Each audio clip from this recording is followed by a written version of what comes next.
В республике с рабочим визитом находится министр сельского хозяйства России Николай Федоров. В первой половине дня глава Федерального аграрного ведомства посетил сразу несколько районов. В Кобяйском улусе он встретился с оленеводами предприятия «Себян», а в Намском улусе ознакомился с работой СХПК РЛ. Во второй половине дня в Якутске глава Минсельхоза страны провел выездное межрегиональное совещание по вопросу развития традиционных отраслей животноводства на Дальнем Востоке, Сибири, Севере и приравненных к ним местностях. Николай Федоров отметил, что мероприятие проводится в Якутии не случайно. Якутия является вроде северная территория, но отношение к сельскому хозяйству, к жителям села, к животноводам, оленеводам, к рыбакам со стороны руководства Якутии, я бы сказал, даже образцовая. Могу доложить, сообщить некоторым, чтобы вы позавидовали, своим губернаторам передали. Руководство республики, парламент республики уже скоро, наверное, будут выделять примерно, без малого уже 10 миллиардов рублей из собственного бюджета выделяют на поддержку села. Мы там миллиардом дополнительно им помогаем в рамках соглашения. Нам есть о чем поговорить, проблем выше крыши на самом деле.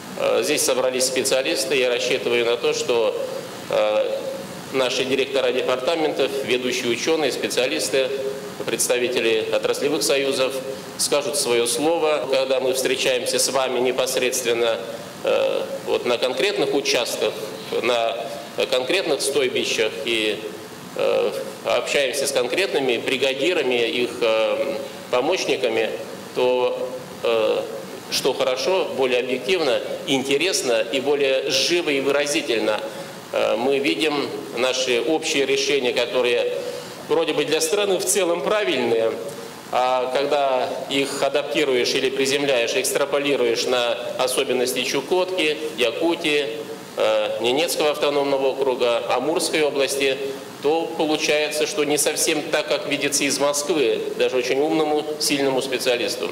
Вот как раз для того, чтобы поговорить и переговорить по этим нюансам и, может быть, прийти к формулировкам, к предложениям о возможной корректировке, о дальнейшем совершенствовании нашей федеральной политики, о дальнейшей дифференциации наших общероссийских правил применительно к разным, очень разным и природно-климатическим, и социальным условиям регионов России, вот мы и должны в конечном счете в нашем решении выработать предложение для нас, для Минсельхоза, для моих коллег по правительству по возможной корректировке для повышения эффективности нашей государственной политики по поддержке сельского хозяйства и сельского жителя.